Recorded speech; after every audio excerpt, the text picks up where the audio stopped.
Hey, ugly. Is that your kid? A defective product just like her mom. These were the words hurled at me by my ex-husband Sean as he scrutinized me and my daughter sitting in the wheelchair. I was pushing it from head to toe immediately upon our reunion after 13 years. I was about to respond with some foul language when Ken, my current husband, spoke up from behind me. "What's wrong with my daughter?" His deep baritone voice resonated so well that not only I, but also the people around us, couldn't help but turn. However, I might have been the only one to notice the chilly undertone in his voice. Looking back at Sean, I could see his face had turned pale. My name is R.A. I'm 35 years old, a stay-at-home mom living with my 3-year-old daughter Natalie and my husband Ken, who is 3 years younger than me. The house we currently live in was originally built by Ken's parents right after we got married. My mother-in-law passed away suddenly from an illness, leaving her elderly husband living alone. We couldn't leave my father-in-law by himself, so Ken's parents handed over the house they lived in to us and moved in with my father-in-law. One of the reasons probably was that they were worried about Ken's financial situation just after he had started his own business. They wanted us to live in their house without having to pay rent, which was a significant decision for us. I was overjoyed by my in-laws' kindness, and until Natalie was born, I used to visit my father-in-law's house every other day, helping with hospital visits and household chores.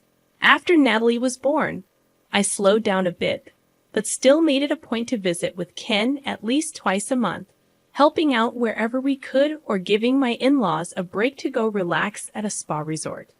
My in-laws always expressed their gratitude, saying, "We're really thankful for all the help, especially during such a busy time with the baby, and Ken has indeed married a wonderful person." To me, no amount of effort could repay the kindness Ken's family, including his parents and twin sister Sally, has shown me. They've saved my life not once but twice. Ken was marrying for the first time, but I had been through a failed marriage before. I met my first husband, Sean, when I moved to New York for university. We became friends as we moved in on the same day and shared information about nearby supermarkets, home improvement stores, and affordable restaurants. Sean attended a prestigious private university known for its stylish campus and media presence, quite different from my practical university. He was tall and handsome. He often said, "A lot of students at my university come from privileged backgrounds, making it feel claustrophobic for someone from the countryside like me. You and I are alike. It's easier because we don't have to put on airs." And so he started to spend more time at my place, eventually leading to us living together like a couple. Back then, I couldn't believe I was dating a handsome guy like Sean. I thought, I might not have the glamour of the female students on C's campus, but I can be a comforting presence. I ended up doing all the housework, cooking, cleaning, and laundry, which in hindsight was absurd. A man who seeks comfort right at the start of a relationship is hardly ever a good sign, as that comfort is purely self-serving. Love is blind. I ignored Sean's selfishness. When he said, "I want to quit my job because it's tough, but I can't afford to because I don't make much. My classes have gotten harder since I've advanced in my program," I suggested, "Why don't we move into a slightly bigger apartment? Don't worry about the rent." So we moved to a new apartment near our initial meeting place, and I ended up covering all the rent. Sean insisted on having 2 phone lines, one for him and one for me, claiming, "My dad got transferred to Europe for work around the same time I started high school, and my mom went with him. They're very conservative, and if they found out I was living with someone, they might stop sending money or even tell me to drop out. You wouldn't want that, and neither would your parents, even if we're planning to get married eventually." At the time, all I could think about was the prospect of marriage, not considering the implications of his request. This cohabitation put a significant financial burden on me since the apartment lease was in my name. I found myself responsible not only for the rent, but also for utilities like electricity, gas, water, the landline phone bill, and internet charges, all of which were being withdrawn from my account. Initially, Sean had nobly offered, "Since you're covering the rent, I'll pay more towards the utilities." However, it wasn't long before he started saying, "Sorry, RA, I'm short on cash again this month because of social obligations. With job hunting on horizon, I can't afford to turn down invitations from friends in my seminar." So I ended up shouldering all the expenses. Before I knew it, I was also paying for groceries and even the beer Sean drank after his baths, with Sean's contribution being limited to the occasional delivery pizza when his friends came over to hang out. Moreover, whenever he invited seminar or club friends over, he'd tell me, "I haven't told them we're living together because it had just lead to awkward teasing. You should stay away from the apartment for the day." Outside of university classes, all my time was consumed by part-time jobs and household chores, leaving me with no one to confide in, rant to, or seek refuge with, forcing me to spend nights at manga caves or diners. The summers were tough, but waiting on a park swing in the cold, early mornings for the time when I could return home without enough money for warmth, I couldn't help but cry, wondering, what am I even doing with my life? As Sean and I reached our senior year and began job hunting in earnest, I finally snapped, accusing him of living like a leech. "You need to start contributing to living expenses immediately," I insisted. He switched to a soothing tone. "I'm so sorry, RA. I've just been taking your kindness for granted. Please don't be mad at me." His attempt to appease me was blatant, but it only highlighted the imbalance in our relationship. The next day, Sean unusually came to pick me up from my part-time job. When we got back to the apartment, he'd cleaned up the place and prepared a dinner. He seemed to have gotten it from a department store basement food hall, complete with a bouquet, wine, and even a cake. It was the first time I felt truly touched by Sean's thoughtfulness during our long relationship. He then presented me with a ring from a popular casual brand at the time, saying, "This is all I can afford right now, but someday I'll buy you a diamond worth 3 months of my salary." I remember blurting out a cliche about being the happiest I've ever been when he put the ring on my finger. But that was the only happy memory I had. Soon after, Sean said, "I'm torn between getting a job or studying abroad. But if things stay as they are, I'll just end up relying on you again, RA. It's a critical juncture in my life, so I want to try doing things on my own for a while." And with that, he moved out to share an apartment with friends. Left suddenly on my own, I was anxious. But Sean left some of his belongings with me and still contacted me twice a day by email or phone. So I thought, I shouldn't mope around. I need to focus on my job search too. I managed to get an offer for my first choice company, a mid-sized trading firm. But around that time, I started receiving strange calls on the landline registered in Sean's name. Naturally, I'd hear the messages left on the answering machine with ominous words like, "We'll be in trouble if you don't repay us by this week, and don't take us lightly." I quickly contacted Sean's cell, but he just brushed it off, saying, "It's nothing. Don't worry about it." Then letters began arriving in the mail filled with words like payment reminder and final notice.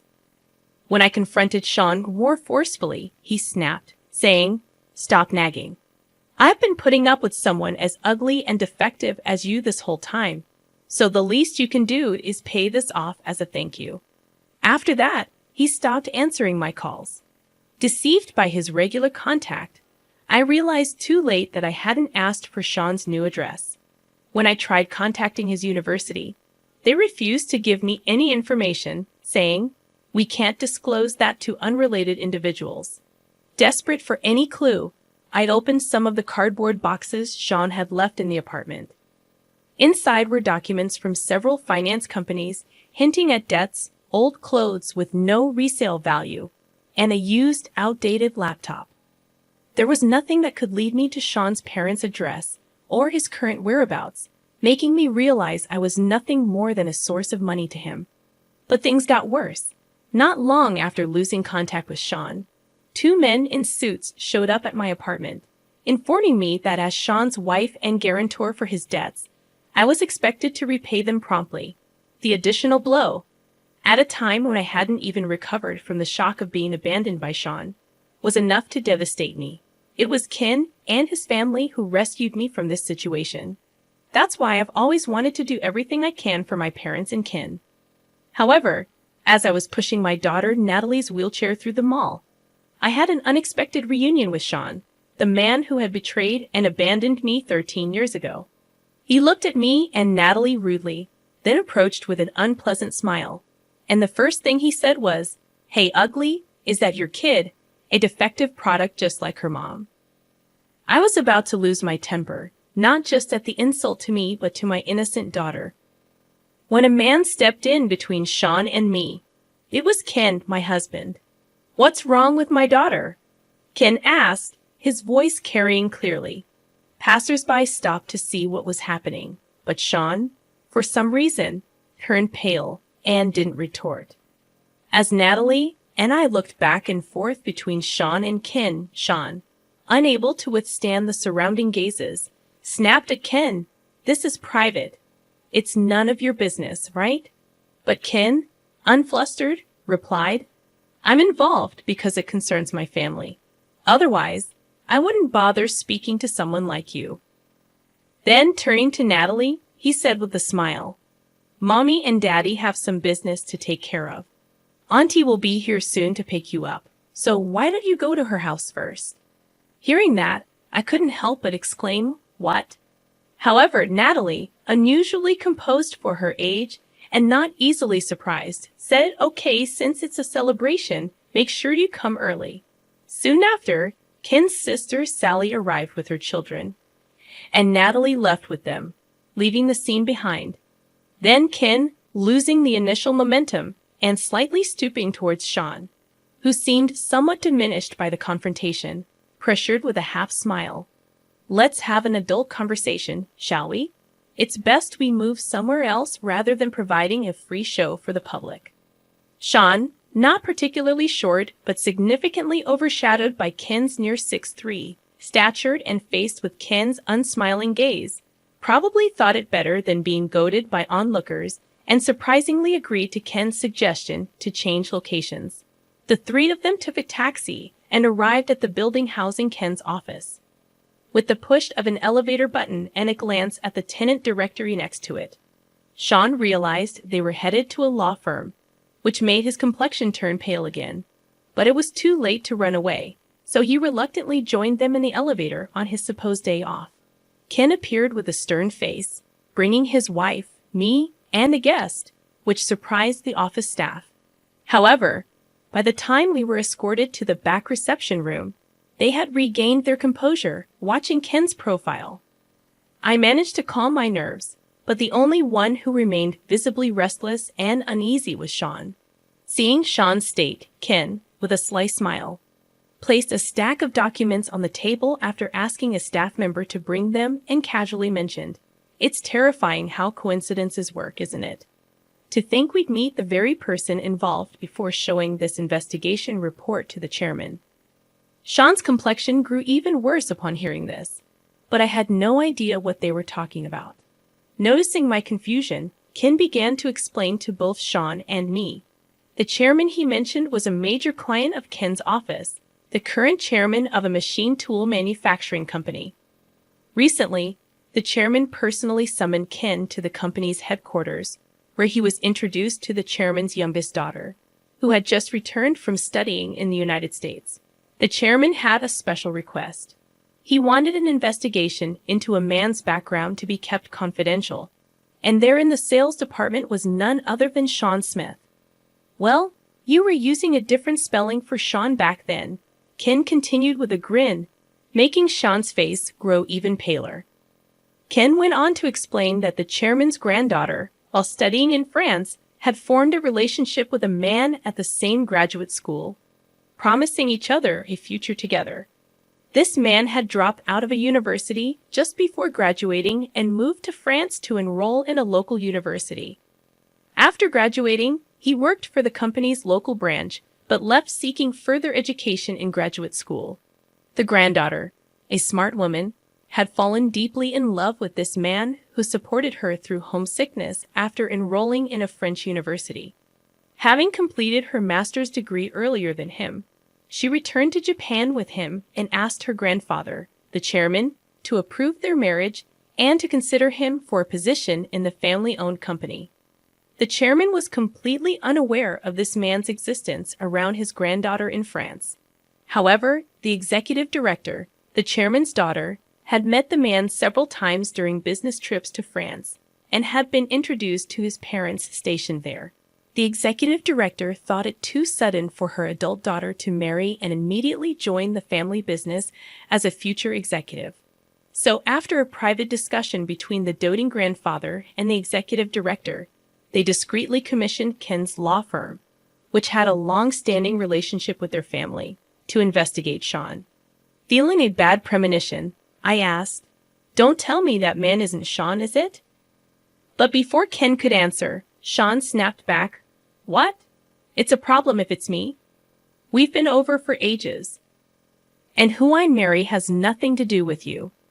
Sure, Sean was a part of my past I'd rather forget, and I had no interest in his current affairs, but there was plenty I wanted to say to him out of spite.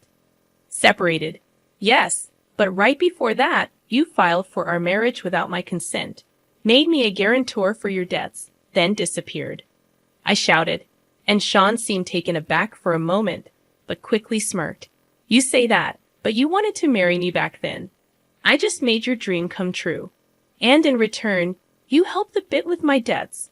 Pointing at Ken, he continued, I was worried when I had to update my passport at the embassy. But when I checked back here, I was relieved to find I was single. I never thought someone as ugly and defective as you would have someone else willing to take you in, so I was worried you might be waiting for my return. Just as I was about to lose my temper again, Ken stepped in. I thought you had been quiet because you were reflecting, but a scumbag will always be a scumbag, he remarked, then smoothly explained how our marriage was annulled, leaving Sean officially single. It turns out when Sean disappeared and debt collectors came for me, Ken's father, my father-in-law, was the first to offer me advice. One of my part-time jobs was tutoring, and at that time, my student was Ken's twin sister, Sally, who has now become my sister-in-law. Sally was a bright kid, but had started to skip school due to being ostracized by her classmates. Hired by her concerned parents, I learned that Sally was excluded for standing up for a friend who was also being ostracized. Trying to cheer her up, I not only helped with her studies, but also listened to her problems, which endeared me to her parents and grandparents, who began treating me like family. Sally happened to be visiting with her mother to share the news of her recommended admission to the college she wished for right, when the debt collectors showed up at my apartment. Shocked by my exhausted state and furious to learn about the marriage registration done without my consent and being made a guarantor for debts, she immediately contacted her father and grandfather, who brought me to this law firm. From there, my father and grandfather mobilized all their resources to resolve the situation. They started by filing for an annulment due to the unauthorized marriage registration and negotiating with the financial institutions about the invalidity of me being made a guarantor against my will. It was a tough battle, but given their expertise in this field, they managed to successfully resolve both issues.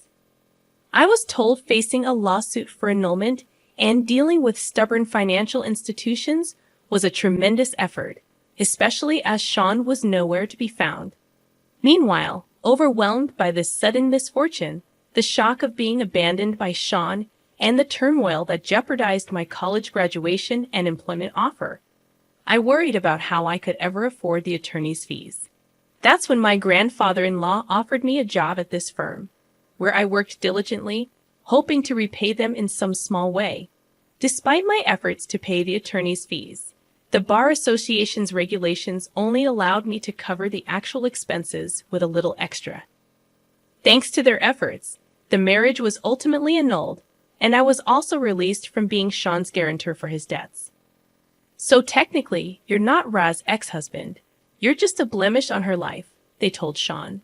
Still, Sean seemed unable to grasp the gravity of the situation, retorting, Well, having a marriage history with such a woman would be boring anyway.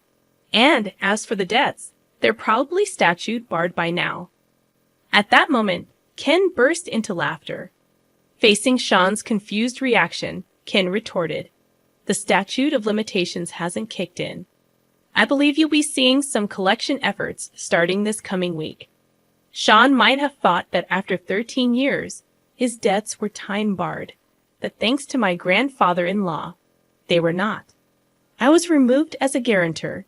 The financial institution, unable to track down Sean, devised a plan and transferred Sean's debt to a debt collection agency they had ties with. In cases like Sean's where repayment was dodged or delayed, making the bad debt unrecoverable, financial institutions often sell these debts to debt collection agencies. These agencies then are professionals in collections, employing all legal means possible. Thanks to their extensive knowledge of the law, the agency that purchased Sean's debt was no exception. After proceeding with various legal steps, a court judgment initiated by the collection company has reset the statute of limitations for another 10 years, making the debt fully valid today. Moreover, the total debt, now inflated with accrued late fees and legal costs, has skyrocketed to several times the original amount. Hearing this, Sean momentarily looked disheartened, but then defiantly claimed, "Ah, such trivial money. Once I marry into that company's granddaughter's family and land a job there, it'll all be manageable." Such was Sean's shallow thinking. He probably assumed that marrying into the family as planned and securing an executive position at his father-in-law's company would make the debt repayment seem trivial. However, when Ken reminded him, "Do you remember what I mentioned earlier, who had hired me to investigate you?" Sean's face turned completely pale. The truth is, Ken is Sally's twin brother. While I had little interaction with Ken when I tutored Sally, only exchanging greetings, Ken had developed an interest in me after hearing Sally sing my praises like a sister. Eventually, as I unexpectedly started working at the office, and with Ken having passed the bar exam during his university years, he began working there too. He proposed to me, considering marriage despite my past, and owing much to my grandfather-in-law and his family. I initially refused, feeling it was improper. Yet Ken revealed he had known about Sean all along and still wished to marry me with the full support of his parents, grandparents, and Sally. By then, my parents, fully aware of my circumstances, also blessed our union, leading to a happy marriage with Ken. Unlike me, who wanted to seal away the past, Ken had harbored a desire for revenge against Sean for years. The request from the chairman was initially thought to be a coincidence of names, but further investigation confirmed that the Sean Smith, who was the chairman's daughter's boyfriend, was indeed the same Sean Smith who had discarded me like trash. Based on that, Ken was about to submit the report first thing next week. "You might have gotten away with it using different spelling overseas, but in here, it doesn't work that way," Ken said, admonishing Sean for thinking such shallow tricks would work on a lawyer.